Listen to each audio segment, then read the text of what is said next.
Hey everyone, and happy Thursday. Welcome, self-storage industry, to another exciting episode of Self-Storage Unlocked, powered by the SBOA. Today's topic, marketing success stories, what's working today, what will work tomorrow.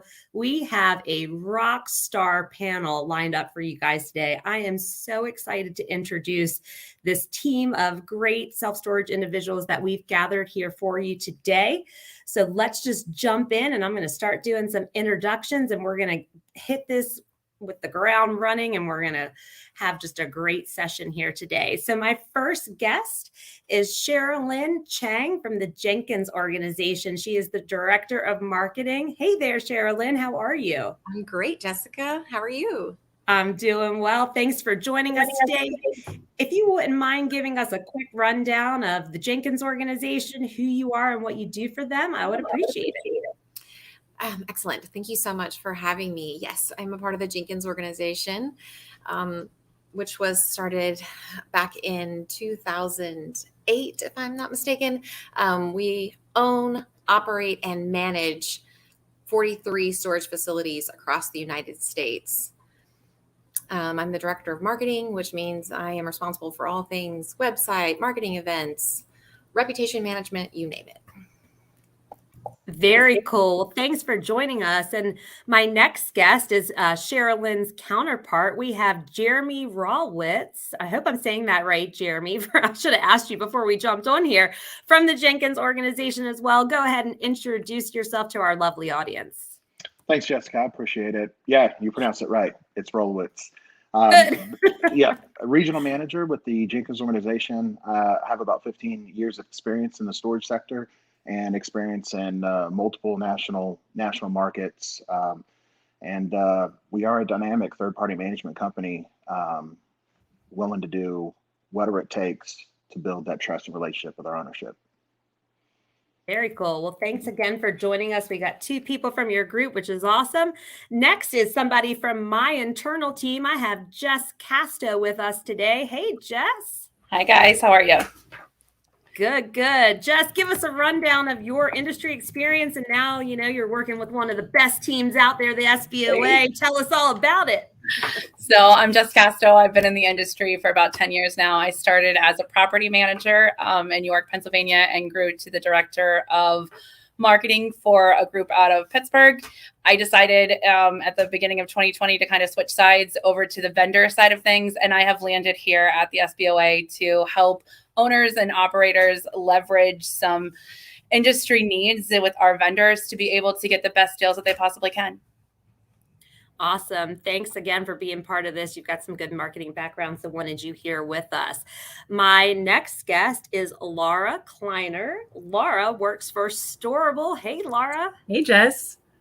Great to have you here. Thank you. Thank you. Laura, give us a breakdown. Tell us what you do. You are the Vice or Senior Director of Demand. Tell me about that. That is correct. So we are Storable. We're the leading technology company in self-storage. We power SiteLink, StoreEdge, along with payments, processing, insurance, and marketplace.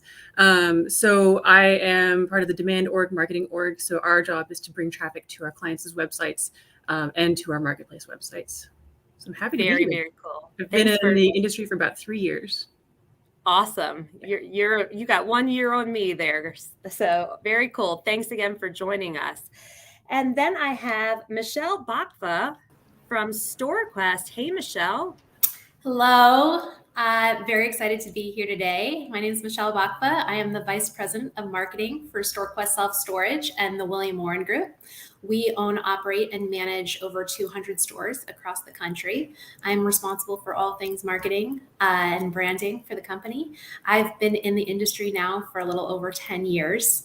It's been an amazing ride. I actually left the industry for a little bit and came back, and so happy I did. I really enjoy working in this space and have had a lot of fun working for my company. Awesome. And Michelle, you're part of the SSA Women's Council, correct? I am. Yes, Awesome. A founding member. That's awesome. Well, hopefully we'll be able to dive into that a little bit in today's discussion, just so you can kind of explain that for the ladies out there in the industry and what the Women's Council stands for and is all about. So thank you so much for being with us today, Michelle. And last but not least, the fearless leader of StoragePug and the Pug Pack, Tommy Nguyen. What's up, Tommy? Oh, Tommy, you're muted. So, hey, Jess. So this just clicked for me. There's JESS squared now at SBOA. So double JESS. Add to the fun. So I like to say JESS squared. Ian, the founder of the SBOA, when we brought JCASTO in, wanted us to nickname her the Deuce. And I said, you can call her the Deuce. I'm going with JESS squared. Numero uno. Let's go. Exactly. Tommy, tell us about Pug Pack, StoragePug, all things Pug. Yeah, so StoragePug, we're a company out here in Knoxville, Tennessee. All of our products are made with love here, and we have a made for self-storage web platform backed by tools like data dashboards, online rentals, all that sort of thing, integrations with your software, with the ultimate goal of helping all of you storage peeps attract new tenants and rent more units. And yeah, we're out here in Knoxville. And so we've been around the block since 2017, but our journey started, I think, in 2005. That's when our family got into self-storage to begin with. So yeah, we've been in and around self-storage for quite a minute. Awesome. Well, thanks for joining us today. I know everybody on this panel is extremely busy, so mucho appreciation to everyone for taking out a little sliver of their day to spend some time with us over here at the SBOA. I'm going to go through a couple quick housewarming items, and then I'm going to bring everybody back up on screen, and we're going to get this wonderful panel and conversation started. We're live. If you can't tell, I asked everybody to drop their name and their location in the chat. That's the way you interact with us, is through the chat feature. If you have questions, please enter those into the chat. We'll pop those on screen. We'll ask the panelists for their opinions on your question. Within our video description, all of the links to get in touch with any of these wonderful companies and wonderful people are there for you to connect, and we want you guys to connect with everybody. And that's pretty much it. Everything else is just part of this conversation. So I'm going to bring everybody back on screen, and we're going to get this started. And this is going to be a small screen today with this panel. This is a big panel. So, all right. Well, first question to kind of get the juices flowing out there. And, we want to hear from you guys. We want to know what your marketing success stories are, what you're currently doing, what's working for you, what you project to see the future of marketing. It's changing rapidly. So please engage with us. The experts are here. This is your time to chat with them while we're here live. So CHEROLYN, I'm going to direct this first question to you. Let's start at the beginning of this. I'm a tenant. I'm a customer.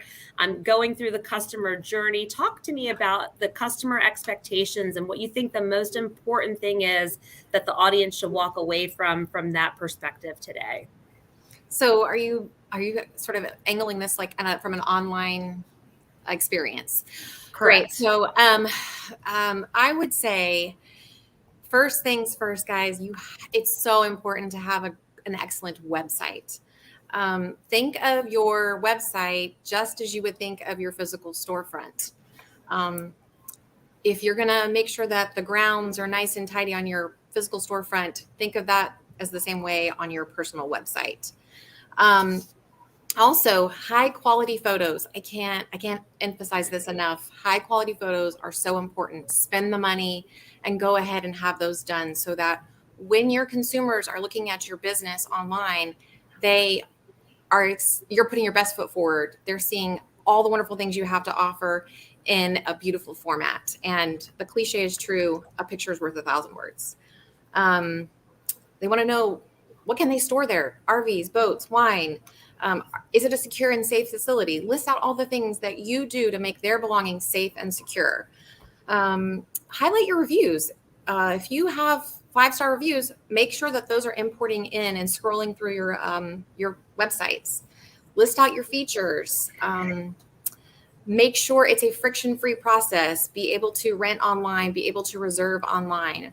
Anything that sort of creates friction and stops that process is going to diminish your leads and diminish your rentals, and that's what you don't want. I could go on, Couldn't agree. but I'm gonna end there. No, I completely agree. Anyone else on the panel have anything they want to chime in based on what CHEROLYN was saying? So I think you should make sure, just like CHEROLYN's saying, that your branding is consistent. If they're finding you on Google My Business when they're searching for the first time and they land on your webpage, make sure that everything is consistent all the way through. Same thing when they come up to your property for the first time. Your sign should look the same. Everything should give them the same feeling as they move through that journey. Absolutely. And when it comes to the digital front, incorporating a Google 360 and giving them kind of a reference prior to arriving to the property, what their expectations are, how the office is going to look. Even let them walk down a hallway and see that, our hallways are well lit and wide, and being able to kind of take those amenities that you have and represent yourself well. And that Google 360 is something that we found works well on the website. Awesome. Good stuff. Good stuff. So I'm going to kind of transition this talk into just branding as a whole, right? And I'm going to send this question over to Michelle. So we want to create brands that people know and recognize. On this panel, I can say you definitely have done a great job of that at StorQuest. Tommy's done a really awesome job of it with StoragePug and the Pug Pack. And the reason I'm jumping to this question now, Michelle, is here's a comment that came in. As a skateboarder in the storage industry, I have got to say, mad love for StorQuest. So kind of let's chime the audience in onto why that comment is relative to you guys, because you've got a pretty big supporter behind your brand that's a skateboarder. So tell me all about that. Yeah, so I'll take a big step back to say that, and I don't want to get too far ahead of ourselves because I know we're going to be talking about this a little bit more in depth later on this panel. But I think it's really understanding the why behind the space, understanding why customers might be using your product, understanding who your customers are and how they're engaging with you. So focusing on the physical element of self-storage is really not that interesting. We all are offering essentially the exact same thing, just space. But when you focus on the reasons why a customer actually needs that space, that's where the conversation gets a lot more interesting. So we've done a lot of research on our customers. We really understand kind of their needs and the reasons why they're using our product, what they're storing. A lot of times it's an active lifestyle, it's hobbies, it's adventure, it's transition. So a couple of years ago, we kind of went through this entire brand exercise just to really be able to determine who we are and why we're different in the space. And that's how we came up with our whole tagline, make room for awesome. Essentially, we're telling our customers to get out there and live their best life, no matter what that means, whether it's skateboarding, trying a new hobby, starting a new business, moving up, whatever it is. Make room for awesome in your own life and let us be the springboard to that adventure. So when we started telling our customers to go out there and live big, we started really engaging ambassadors to help seed that messaging. Our first big ambassador was Kelly Slater, and he was an incredible spokesperson for our brand. He used the product. He loved it. We filmed him. We just had a couple of minutes in between trips, and he was just so vocal on camera with how much he loved his self-storage space because he felt like it was the only place in his life that he actually could go and come to and felt a sense of calm, because the rest of his life, he said, is pretty chaotic. Flash forward to a couple of years later, Tony Hawk is actually a good friend of Kelly Slater. Also loved the messaging, also loved the branding, felt like it really resonated for him. And he wanted to use the product. So we built a whole storyline around his use. Oh, sorry guys, had to give a shout out here. So that's Tony Hawk skateboarding outside of one of our facilities. He just had such an unbelievable story of, kind of what that make room for awesome meant in his life. He started out super young, and we kind of told the story. If you guys want to spend some time on our social media pages, you can watch the videos on just, what making room for awesome in his life actually meant to him, and flash forward to where he is now in his career. So it just felt like perfect brand synergies, and we had a lot of fun time creating that. And yeah, he's a great customer. That's awesome stuff. I mean, what a brand ambassador for you guys, right? I mean, you find some critical people out there that have good followings. There's social media influencers that you can use to help do that as well. So I think branding is a critical piece. And I think you guys have done an amazing job over there at StorQuest. Tommy, I'm going to have you kind of tail in on this too. Talk us through like, why a pug? Why StoragePug? Well, you're asking the question, right? And I think that's right. we wanted to evoke this. Well, we wanted to embody who we were as people. And I think we're fun, energetic, we're loyal, and we care about people. And I think dogs do that, right? And we all, I don't know how many of y'all have dogs here. I have a little puppy at home, and he cuddles with me every night, and it just warms my heart, right? And so we wanted StoragePug to do that. But beyond that, right, the embodiment, we also wanted a brand that caused people to ask that question: why StoragePug? Why Piggly Wiggly? Why why these terms that you may not know what I do and who I am or what products we bring to the table, but you're going to remember the name StoragePug. And I think similar. I think, Michelle, I love the make room for awesome, right? I think having that. The branding is not just the visuals, it's the feeling, it's what you hear, it's what you read and see, right? And I think it's the combination of all of that that delivers on brand. So that was why we came up with StoragePug at the beginning. We didn't want to just be another tech company that did tech things. We wanted to be a fun company that brought really cool solutions to people who needed it. So that's why we did. And so that's why I love all these animal branded self-storage facilities. There's like Rhino Storage. There's so many of them out there that we're trying to collect them all just to bring them on because I think that's a cool, I just love that. I think people can very easily see and feel and the emotions that are evoked when you bring an animal or something that we all are very familiar with into the solution. And very much like StorQuest. I know Tony Hawk's not an animal. He but he, you kind of know what you're about to get yourself into when you bring in a brand ambassador like a Tony Hawk, right? So I think that's really Tommy, he's a hawk. He's the Birdman. So I guess he is an animal. So Sure. Now let's take a step back here. Like a newer owner operators coming in, right? And they don't even know what to name this facility or how to brand it. Anybody on the panel want to jump in and kind of talk them through some things they should be thinking in the formulation of that process, or what you may have gone through? Michelle, I know you said your team got together and was in meetings about it. Tommy, I'm sure you guys went through the same thing. Even Laura over at Storable, you guys have that tagline within all of your products, how like the do more. These things help you do more. So I'll start with Laura. Talk me through how you would take that down and I hate to use the word dumb it down, but lessen it, so to say, to somebody that's just starting in this space to kind of get started from a branding perspective. Yeah, I think it's important to think about kind of what you want. Like Michelle said, what Tommy said, what do you want them to feel? There was a time in branding of self-storage where it was get to the top of the yellow pages listings, so the white pages. So you've got AAA storage, 4A storage, AAA1 storage, AAA. And so, we had that for a long time in industry, and we still have, it still works for a name, but you do want to think about in 2022 moving forward, kind of what you want them to feel and how you want them to actually like look at your property, because there's a lot that goes into a name. It's not just we didn't come up with Storable in a vacuum. There was a lot of ideation that happened, a lot of discussions, and we've got a great team that helped us get to where we are with our do more tagline.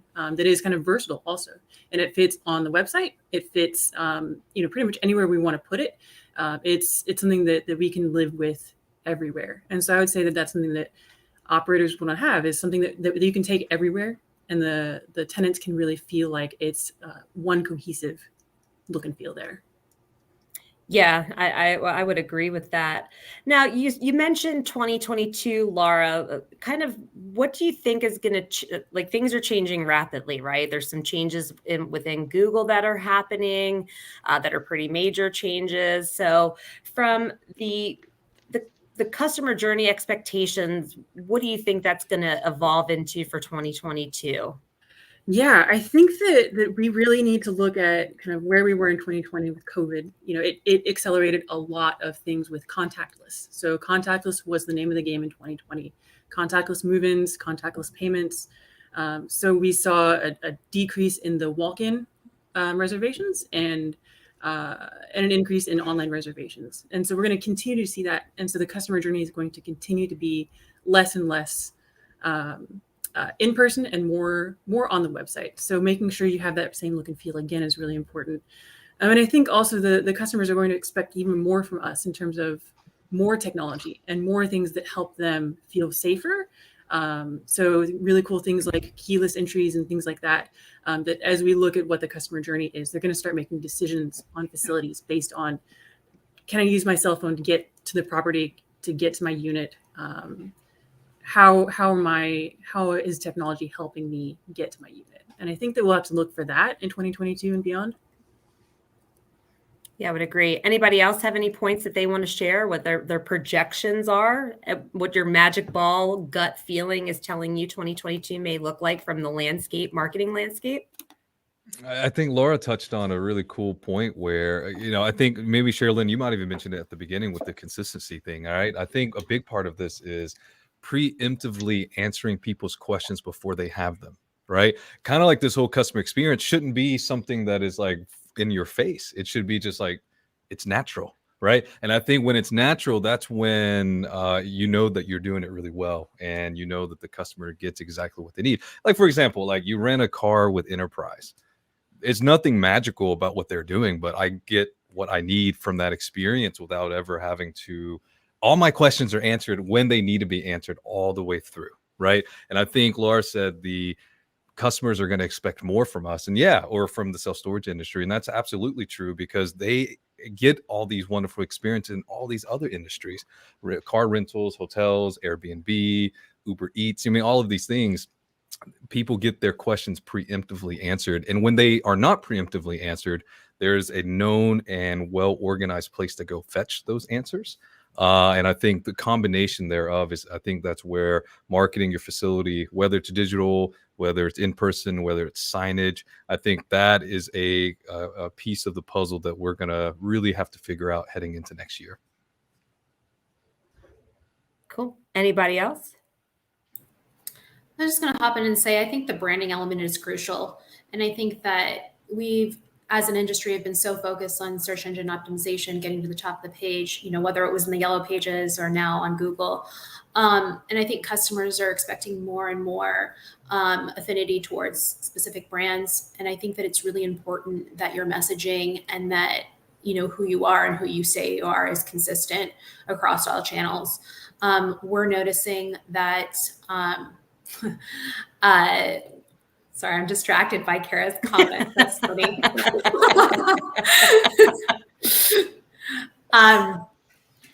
Sorry. I think that we're noticing more and more that our customers are going to multiple channels before they're making a buying decision. So really making sure it's not just now driving traffic to your website. It's really making sure that if a customer is looking you up on any of your social media channels, any of your online review pages, maybe potentially some articles that were published about you, that all of that is really consistent and it feels very authentic to your brand. I think that's becoming more and more relevant. I think the self-storage industry in general was pretty far behind, but I think we are slowly starting to catch up, with the animals and storage industry and hawks. Yeah, there you go. Definitely. CHEROLYN, I'm going to direct this one over to you. While we're talking things Google and Google My Business, like the end game from the digital perspective, right? First of all, we want people to find our website. We want people to get on our website. We want the website to load quickly. I don't know about y'all, but I have the attention span of a gnat. And if it does not load quickly, guess what, guys? I'm Xing out and I'm moving on to your competitor. That's just the name of the game here. So to kind of walk me through some best practices that you implement at the Jenkins organization as far as it relates to Google My Business. Okay, so for Google My Business, this I think sort of there's a couple of themes going on throughout our conversation, right? It's all about the experience, but also something we said multiple times is consistency. Google loves consistency. They reward consistency. It allows them to know that you are who you say you are and you're a legitimate business. So as far as that goes, make sure that whatever you put in your Google My Business page, that it matches your website, that it matches your other directories, whether it's ours, whether it's your website, your address. And I'm talking so specific as in if your building is 2539 South Gessner, Suite 13, it needs to be Suite 13 in Google My Business and Suite 13 on your website and all the other directories. They're pretty particular, and it's just bots, right? Reading all this information. So that's why it has to be so precise. Another thing I would say, as far as Google My Business, is be active. Respond to reviews, respond to questions, post updates. It's not time consuming to do that. It's pretty easy. And the last thing I will say is ask your customers for reviews. Ask away, because a good review is going to go a long way in improving your rank and also improving your authority with other people looking for self-storage. It's the trusted and verified way. Don't be afraid also, though, to get a bad review, because it gives you an opportunity to sort of explain yourself. Oh no, did I go out? Anybody else losing CHEROLYN? All good. Oh no. Can y'all hear me? I think we can hear you. I can. Okay. I think there's a thunderstorm rolling through. So sorry, guys. Can y'all still hear me? No, that's much better. Thank you. Okay, good. So Gotta sorry. love technology, right? Yeah, no kidding. No kidding. But what I was saying was, don't be afraid of a bad review. We had one woman that reviewed us and said, this property manager is all up in my business and she's constantly running behind me and sweeping and whatnot. And it gave us an opportunity to say, hey, this property manager takes a lot of pride in her facility, and she goes above and beyond to make sure that your items are secure and the facility is clean just the way you expect it to be. Sure.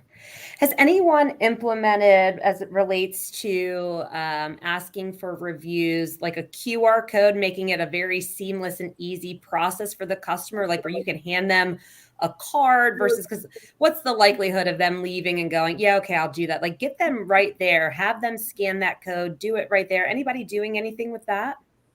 We do that Awesome. on our countertops or on the wall. There's a QR code.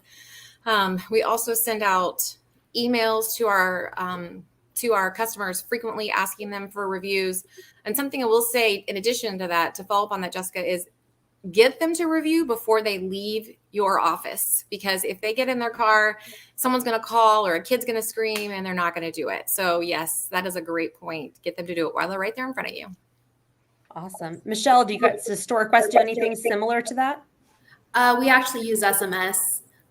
So Another great way. Yeah, we definitely have the conversation. We're always asking about their overall experience with the brand, whether it's during the rental process or anytime they visit the site. It's always an opportunity for us, if they mention that they had a positive experience, to really ask them to go online and share that experience with the community. We let them know how much it would help us. And then exactly at that point, we send them a text message with the link to our Google My Business page to make it super easy for them. And more oftentimes than not, if they have it on their phone, they're going to go ahead and write it, especially if they told us they were going to do it. Holly out there from Call Potential saying, one of my favorite memes says that the biggest upset of 2020 was QR codes actually being useful. That is hilarious, but it is useful. You know, you gotta, again, I just mentioned my attention span's that of a gnat. If I'm not going to do it right then and there when I'm having that experience, the likelihood of me doing it is very slim. And I don't think I'm any different than the masses out there. I would probably think that most people are that way. So we're talking about website speed, website optimization. Tommy, I'm gonna throw this one to you. How do I get somebody to just even click on the website? Like, just come in, join us, interact with us. Well, so that's yeah. If you had the answer to that and it was guaranteed, you would be a very, very. You had multiple commas to your net worth. No, I mean, really, at the end of the day, though, it's really not that difficult. I think CHEROLYN touched on Google My Business. That's over half of all of your web traffic is going to come from Google My Business. That's just straight up facts, right? And so the things that CHEROLYN talked about: get better reviews, add photos to your Google listing, like add videos. Those are the kinds of things that grab my attention, because if I'm on Google, I'm like, hey, burritos near me for lunch, right? The burrito restaurant that's got the best looking burritos is more likely the one that I'm going to click on, right? I don't care about price. I don't care about all the other stuff at this point. this point, at that part of my journey, I'm preemptively answering the question, and the question I'm answering is this place safe? Is it well lit? Is it have all the things that I need? Right. And so by doing those basic things, and by the way, Google My Business is totally free. By doing those things, you're going to increase traffic to your website, period. Right. So it's really, really amazing that Google's built this thing that makes us rely more on Google. So it's like, thank you, Google, but also thank you, Google. Google makes you work. Yeah. So I think there's that element. But now let's move beyond the 3-pack or the Google local listings and all of that, and look at like organic search, right? The search results that we all have to work really hard to get there, right? I think at the end of the day, the listings that get the most clicks are the ones that really well describe what the customer is looking for, that is taking this local relevance. Like, for example, I live in Knoxville, but I live in kind of West Knoxville, technically what we would consider the Cedar Bluff area, right? So if you were to come at me with the Google listing that says, hey, we are the best self-storage in Knoxville, that doesn't really intrigue me as much as, hey, we offer the best storage in West Knoxville off of Cedar Bluff. Like, oh, okay. Now that became super relevant, right? And so I think it's a combination of that consistency and then that relevancy. Those are the ways to do it. So one thing that the smaller guys, us folks who have less than 1,000 unit facilities across the U.S., the non-REITs, we often get to know our local markets way better than anyone else, and we get the time to focus and to get to know those areas. So that is a bit of research that I would not suggest skimping out on. So if you're in Spokane, don't just talk about Spokane. Where in Spokane are you, right?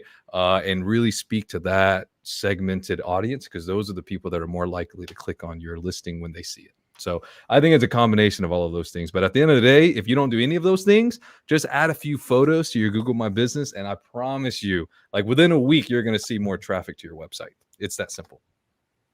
Yeah, for sure. And I mean, I think the majority of the people on this call, travel is part of our jobs, right? So Tommy, you're talking about that best looking burrito photo. If I'm sourcing a town that I've not stayed in before, if it's got a 2.5 3-star rating on that hotel, I don't care if it's a Hampton Inn or a Hilton where I prefer to stay. I'm probably going to go maybe 10 miles down the road to the one that's getting that 4 or 5-star review. Because, everything has like that localization. That local manager of Hampton A may not keep their, hotel as clean as Hampton B in a sense. So always looking at those reviews is a critical thing. Michelle, I'm going to direct this one to you because Tommy started talking about, the REITs. They're out there, guys. They're real.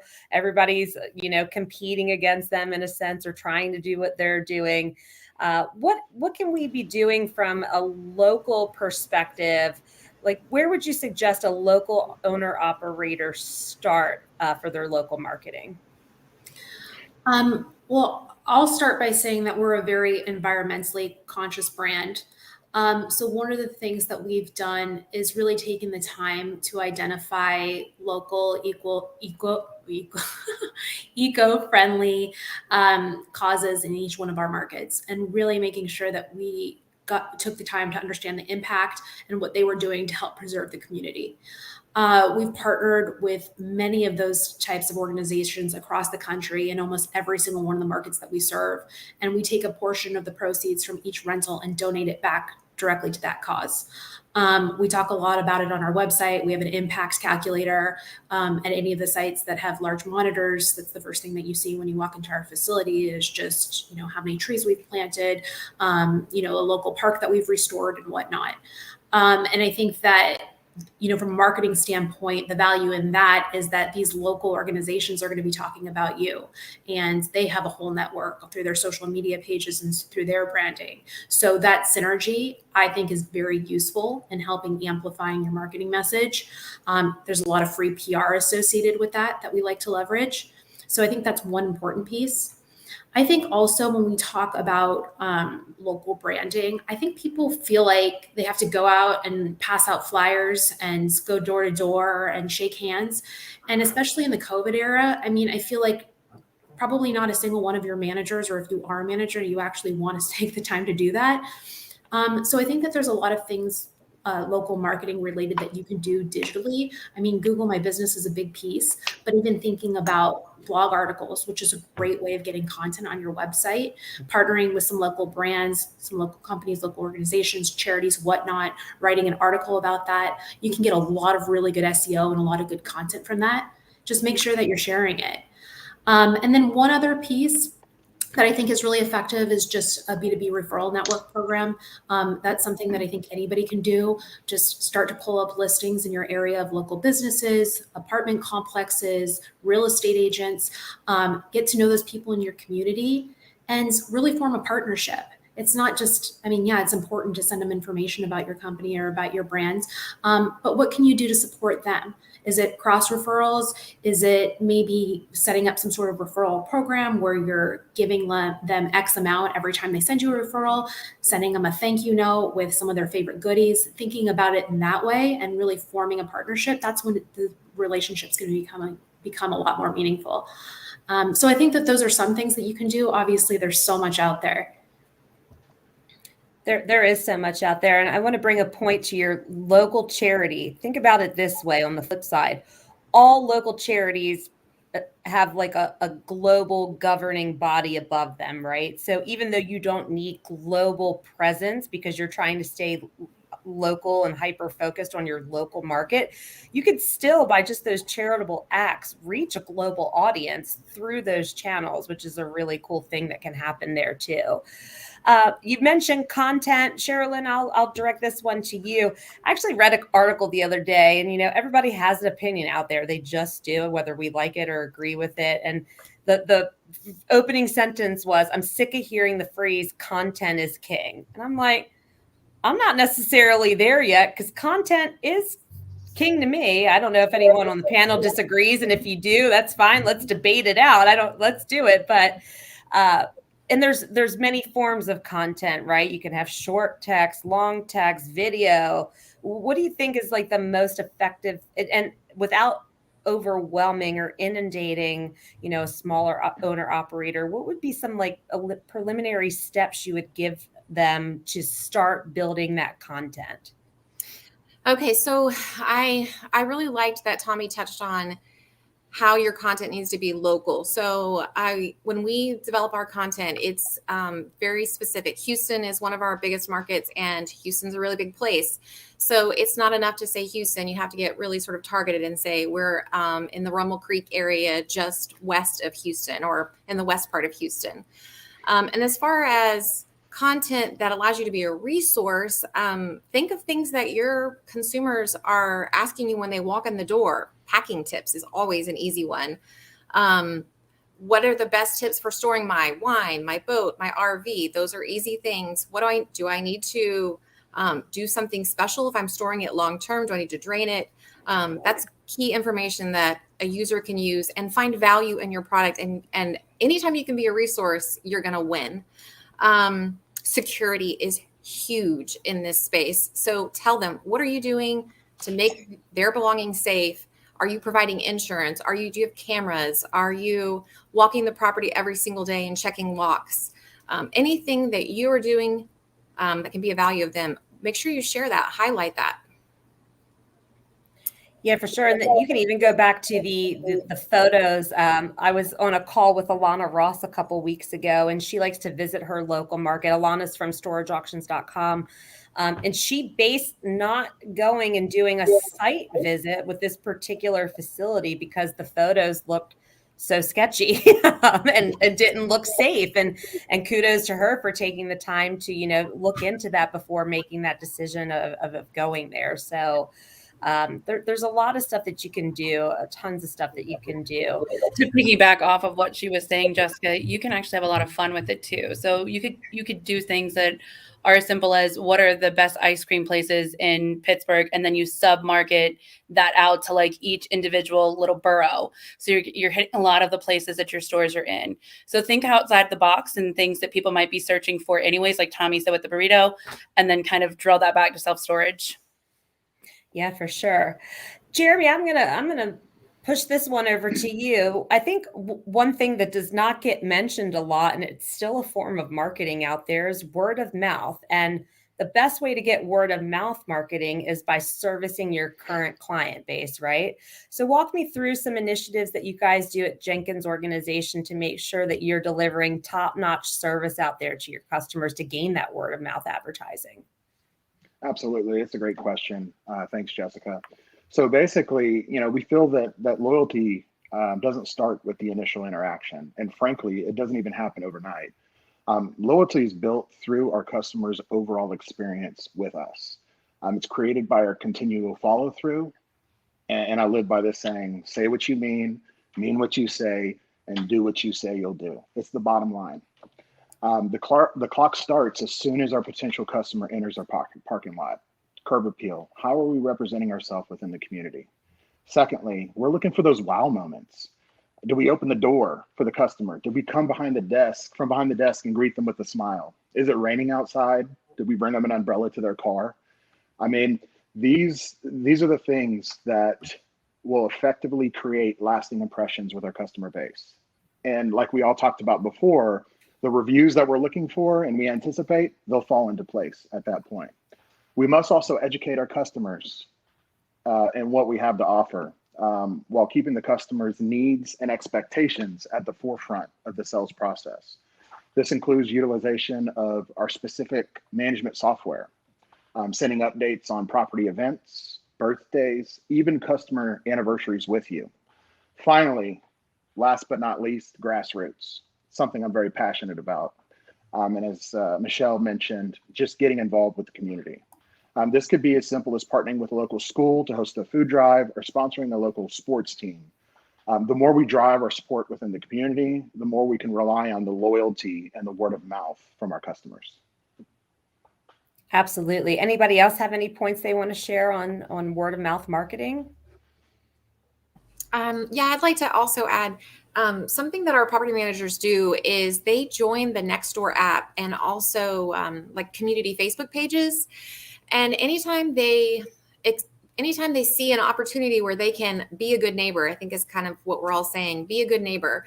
And for instance, someone saw that a neighbor needed a pallet and they had 3 remaining pallets. So they reached out to them and said, hey, I've got pallets, come by and pick them up whenever. It could be something as simple as that. And you can see that communication into the thread.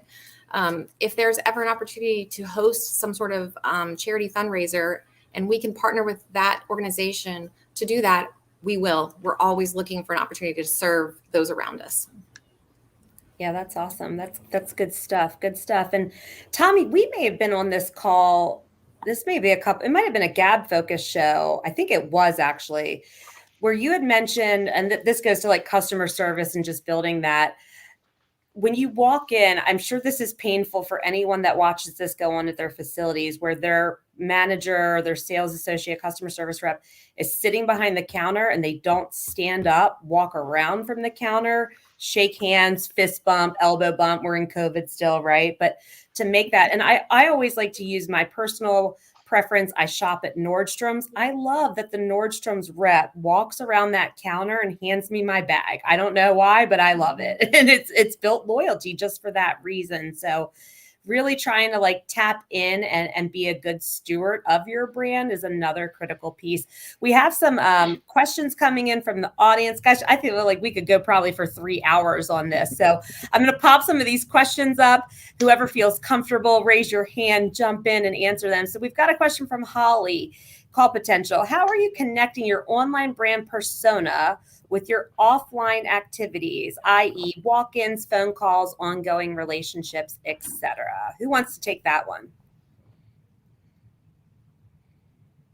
I'm going to auction it off. StorageAuctions.com has taught me how to auction, so somebody better speak up. I'd love to. I mean, honestly, I'd love to know in the audience, like, who all actually has taken the time to build out personas for their customer base, right? I think, Jeremy, you might have touched on it towards the beginning of just like knowing why your customers are actually there in front of your face, right? Why are they in your lobby? Not just knowing that they need a storage unit. Yes, of course they need a storage unit, but why are they there, right? Is this the divorcee? Is this the person who just lost their grandmother? Is this the person who is moving to a new town and this is an exciting new gig, right? Or maybe they're downsizing because of different reasons, right? So I think like at minimum, having the reasons why people are there in front of you, I think that helps you as the manager, whether you are intentionally doing it or just, you know, your brain just works that way. You treat people based on what their needs are, right? And I think taking the time to like map that out, even just simply on a whiteboard,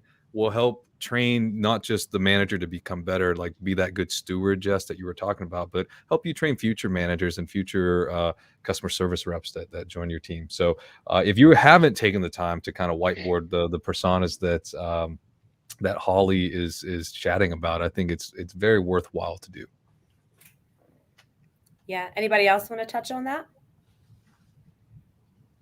We have a persona here called Big Shot Brian, and so when Big Shot Brian is on the phone with us, we know how to talk to Big Shot Brian. We also have one called Frontline Franny. Frontline Franny is the manager who is, if she's not, you know, cleaning out a unit, she's got so many things going on, she doesn't want to talk to us. So we come up with fun names for our different personas, because now everyone, you know, when you hear Big Shot Brian, you know what that means. You don't have to like communicate that, right? Yeah. I don't have to communicate that he or she is XYZ. We just kind of like internally know who that person is.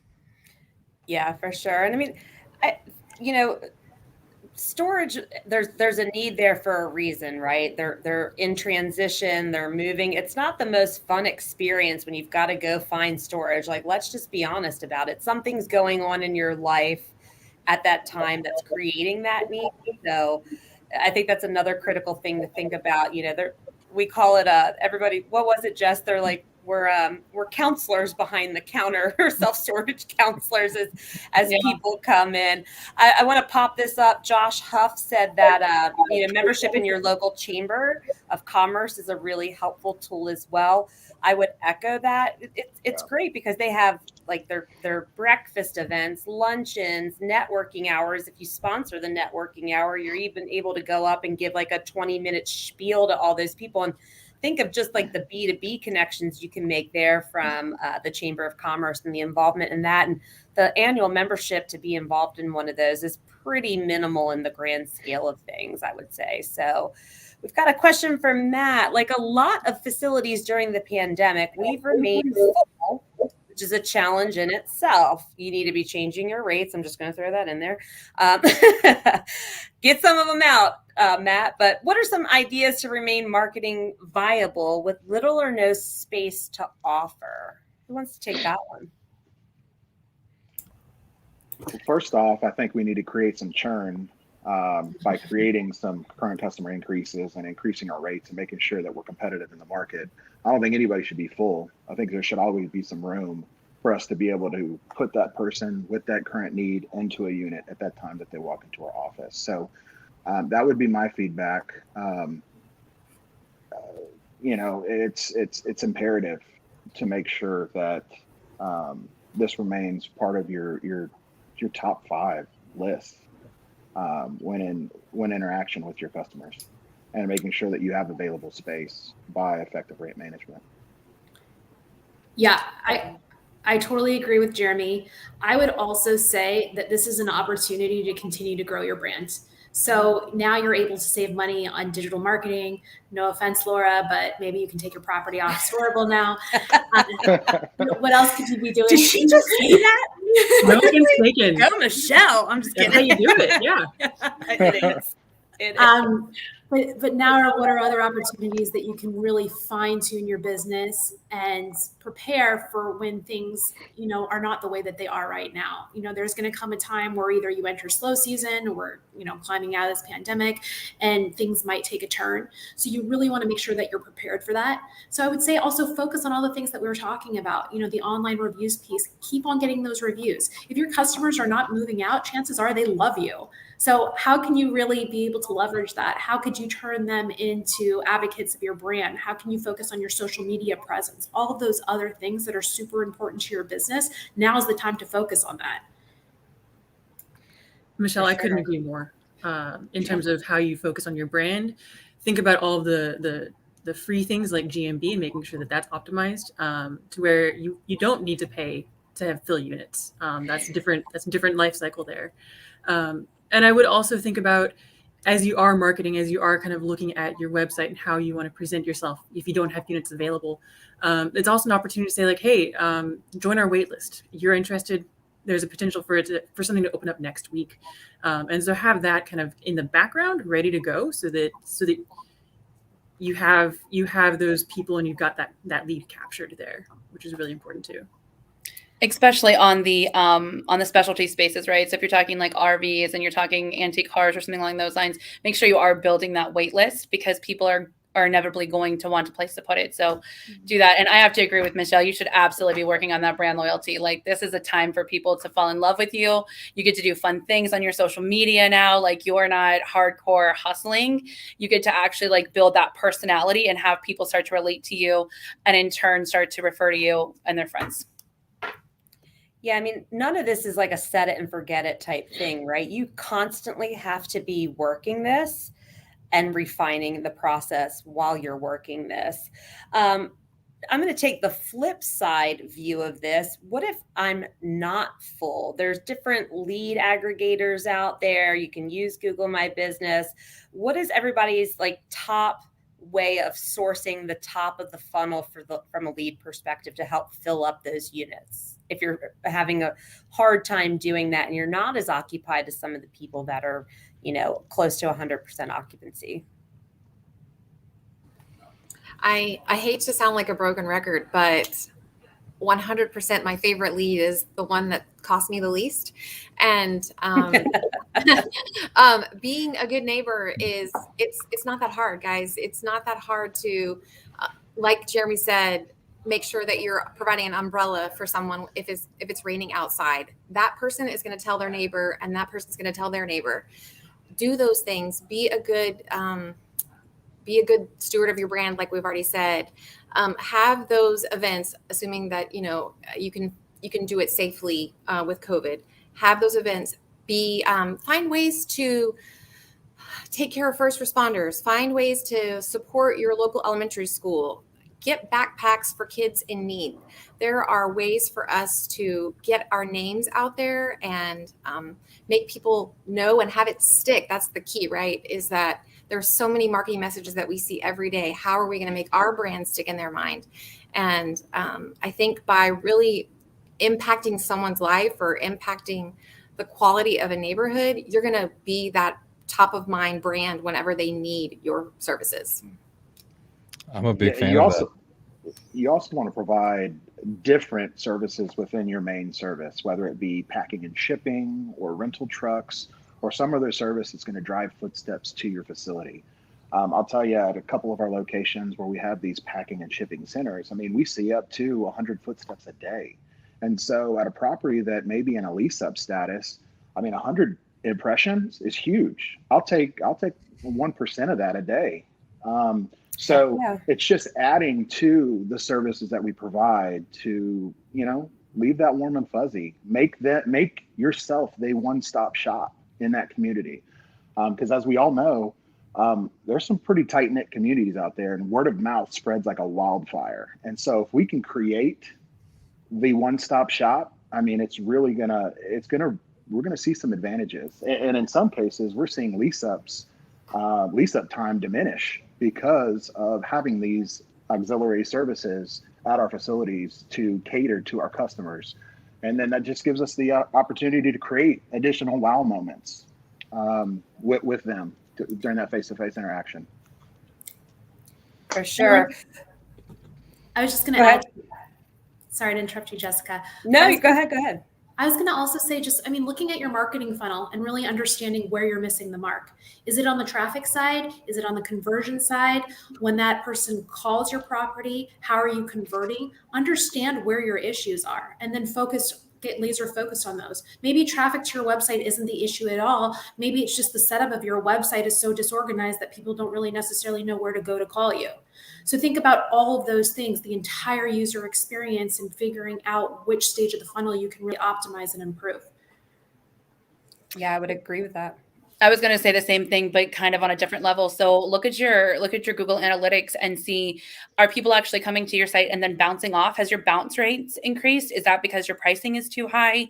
Like, try to figure out and kind of play with that of what that looks like.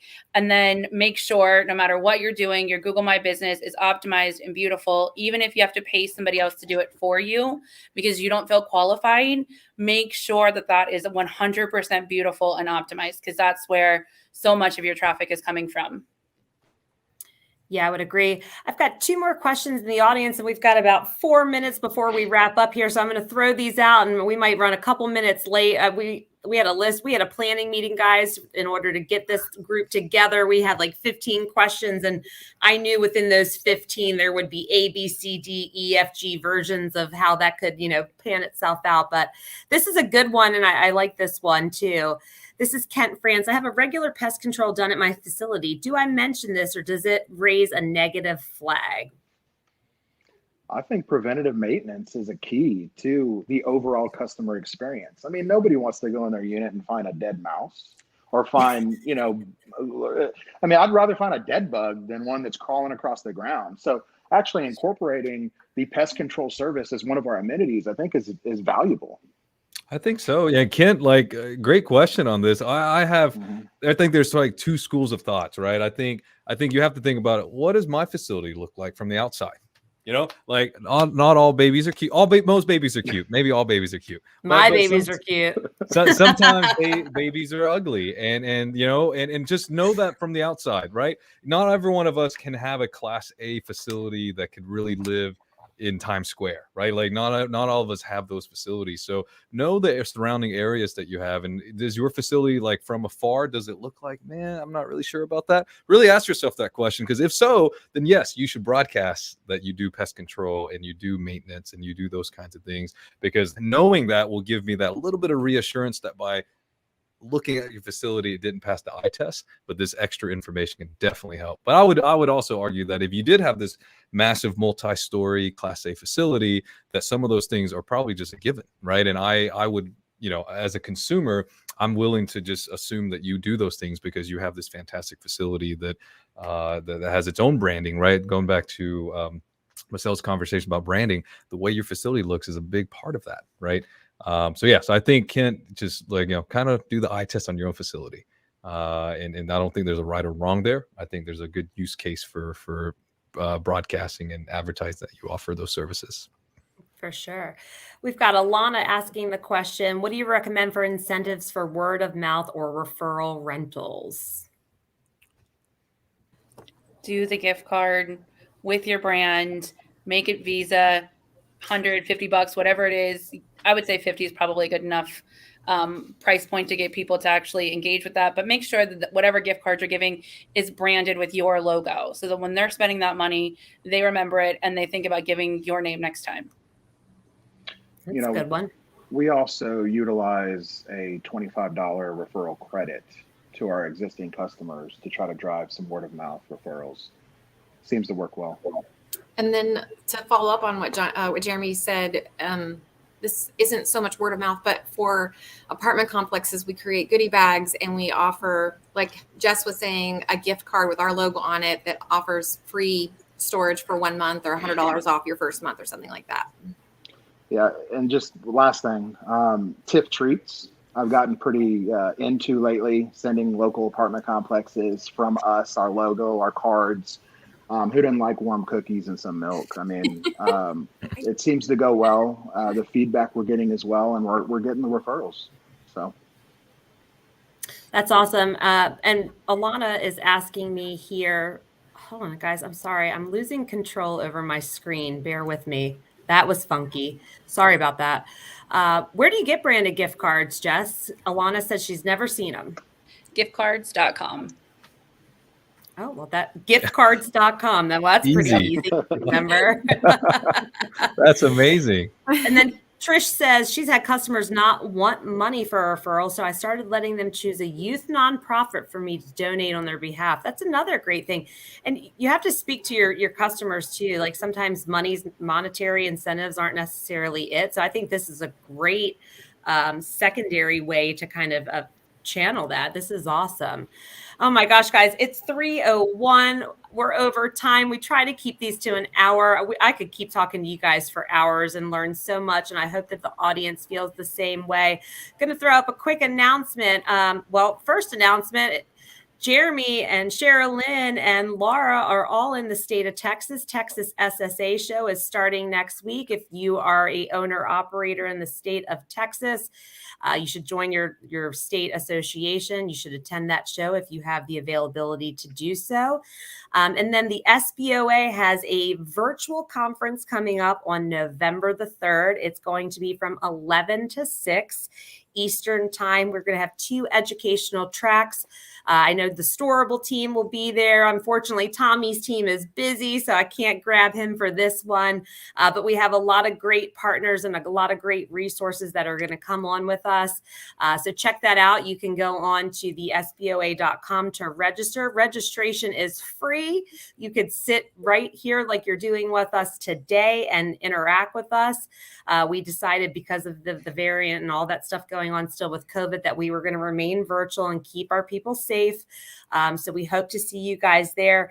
Guys, gals, all alike, thanks so much for joining us today. We probably need to have a version 2 of this and get through some of those other technology, social media questions, all of that stuff that kind of goes into marketing. I really appreciate your time today.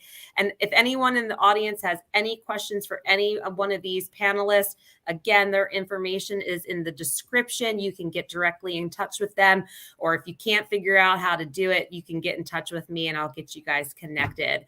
Everyone, thanks so much. Peace out from the SBOA. Have a great rest of your Thursday. Have a great weekend. It's good to see everybody. Take care.